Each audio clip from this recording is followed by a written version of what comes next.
Good morning, ladies and gentlemen. Steve, I think, just nicked some of my presentation there, telling me what I'm going to speak about. My name is Graham Wildgoose. I'm the Aviation Advisor for Oil and Gas UK. And I really want to bring up the subject of lithium batteries. Initially, when the helicopter operators spoke to us and said, look, we've got a real problem here, we want you to speak about one of your specialist subjects. I says, why would the safety reps want to hear about pies? But apparently it's one of my other specialist subjects, which is lithium batteries and dangerous goods, which is disappointing. But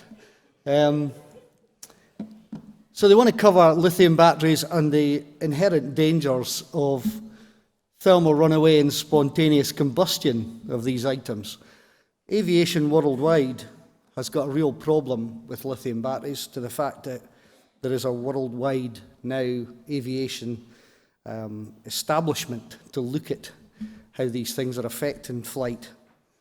Everybody, 100% of items now, personal electronic devices, are fitted with lithium batteries.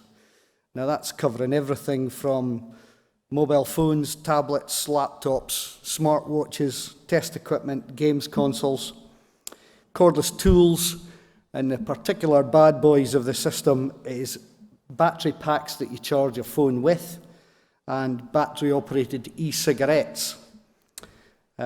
Because we've no idea where these things are manufactured, and that's the biggest problem.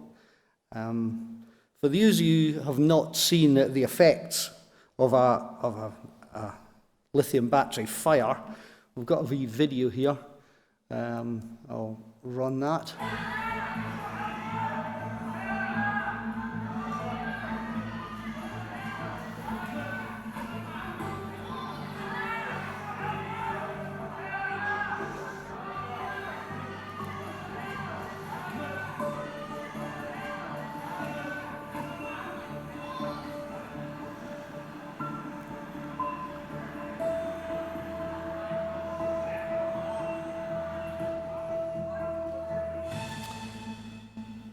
So now, not counting the fact that Ryanair, bless them, probably cost you more to carry a fire extinguisher, because I didn't see anyone in use on that aircraft, and the irony that a battery and a charger was on fire being recorded by somebody on a mobile phone that was probably had a battery charger attached to it. So it just shows you what can happen. Now, these are fixed-wing incidents. There's a bit of a glass window here that we didn't want to portray fixed-wing to the offshore industry, because I think sometimes rightly people separate the two, because you don't get dressed up in a survival suit, you don't wear a life jacket, you don't wear ear defenders when you go on a fixed-wing. So you can split the two. However, the PEDs are the same. The top left there, you'll see that was two batteries that were in a charger that was powered by a lithium battery that burst into flames in a guy's rucksack. Bottom left was again a phone on a charger that was in a case in an overhead locker. Top right was a mobile phone that had been damaged and burst into flame, spontaneous combustion. And the bottom one was a toolbox. It wasn't on an aircraft, but it was in an airport environment that a loose lithium battery from a drill had shorted out and caught fire. So it gives all examples of how lithium batteries are indeed unsafe. Now, what we're asking you to do, these slides won't be included in the presentation pack for yourselves, but we want you to take, if you would, take the message to offshore.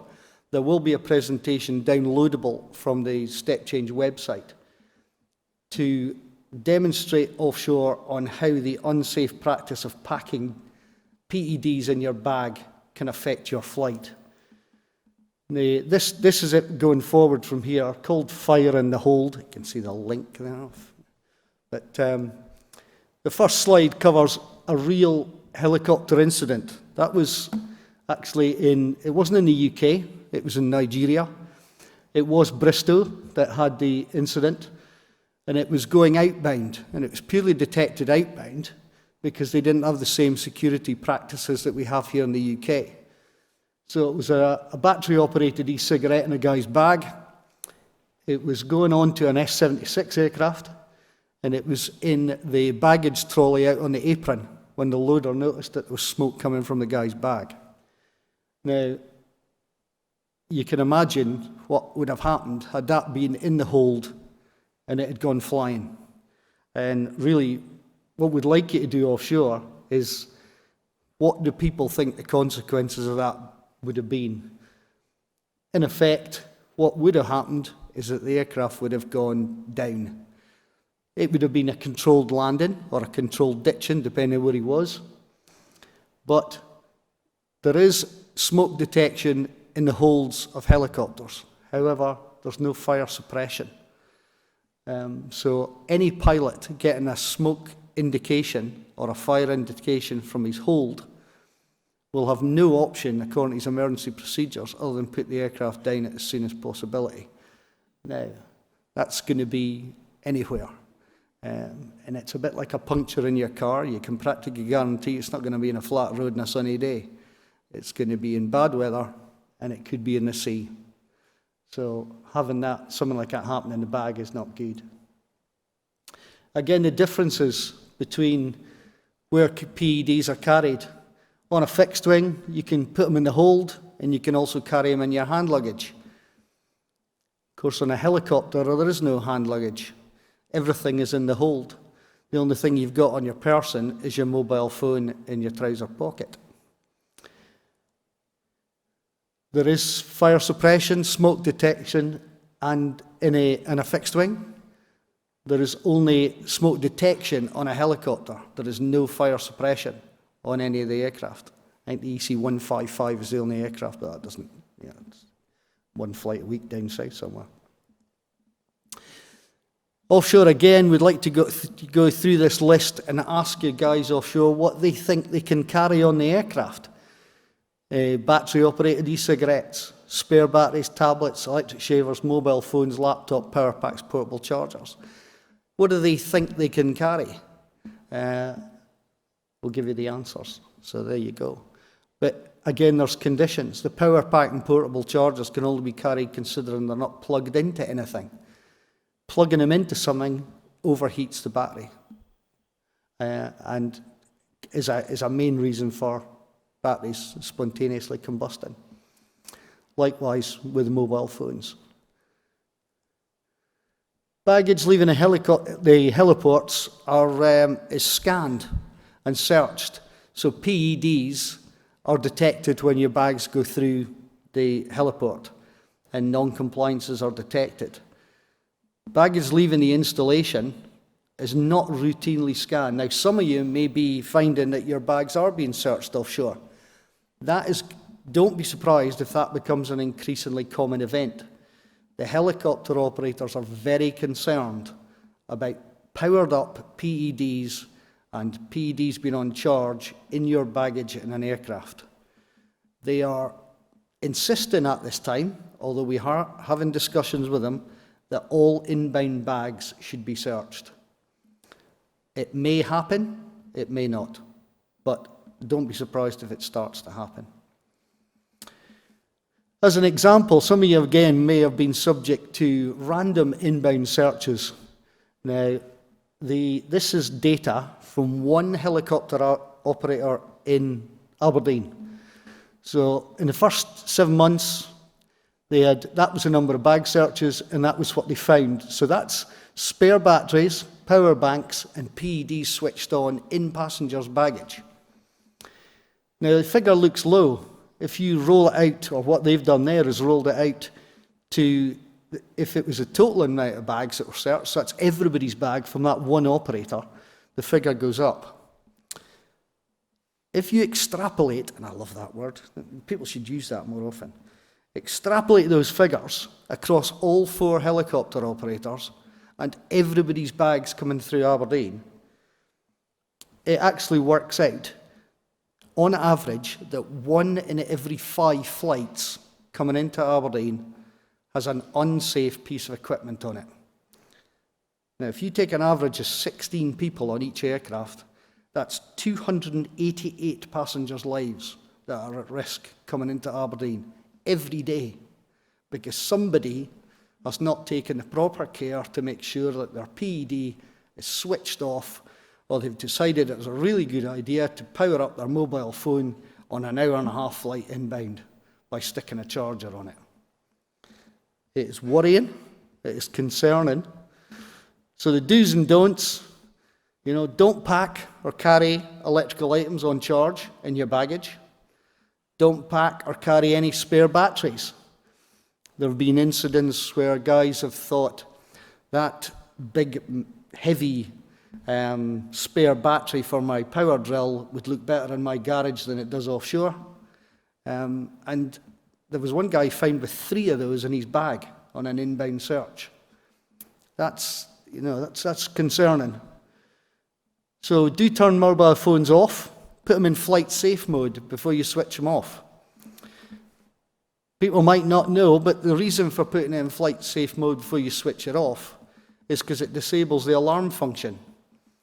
If you've got an alarm set on your phone and it's stuck in a bag or in your pocket and it goes off, it'll switch your phone on.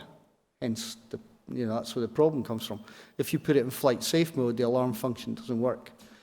I didn't know that was true, so I tried it, and it does actually do that. Do check that your laptops are fully powered down and not in sleep mode, because they will overheat. We had 2 incidents when we were putting this safety moment together, that a couple of people on the panel had that on, one on a train, one on a plane, that they put their laptop in their bag and found it was overheating when they got off the other end. And take measures when you put PEDs in your bags to make sure that, 1, they can't be switched on, 2, they can't be damaged. So wrap them up and stuff. Everybody on heli admin has a dangerous goods awareness course. So if you're unsure about what you can take in with you, or what state it should be in, please ask the folk on heli admin, because they should be able to tell you.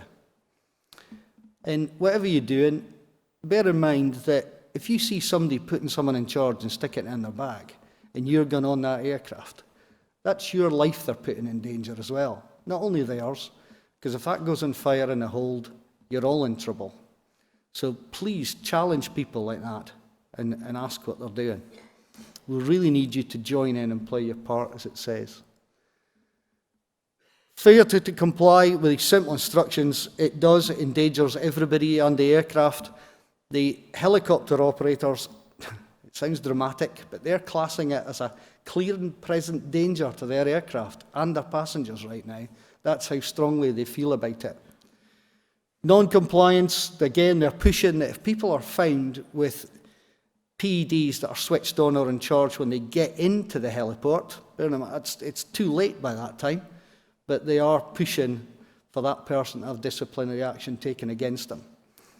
And also, from a CAA point of view, if something was to happen to that aircraft and it was to go into the water or wherever, and the subsequent AAIB investigation tracked it down to a PED being on charge in somebody's bag, that person could be liable to legal action.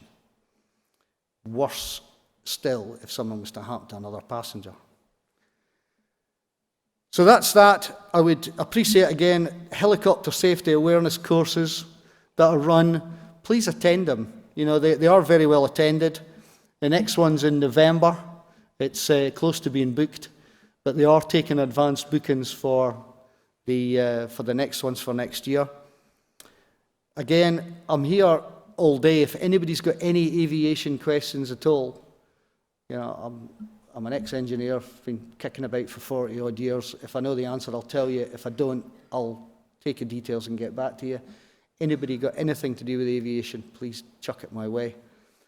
Your assistance in putting the message out to offshore is greatly appreciated by everybody within the helicopter industry, because it is a problem that exists right now and we need to address it.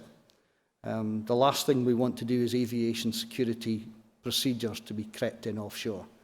and that could happen if we don't fix this problem, let alone an incident happening. So that's my bit. Thank you very much for your time.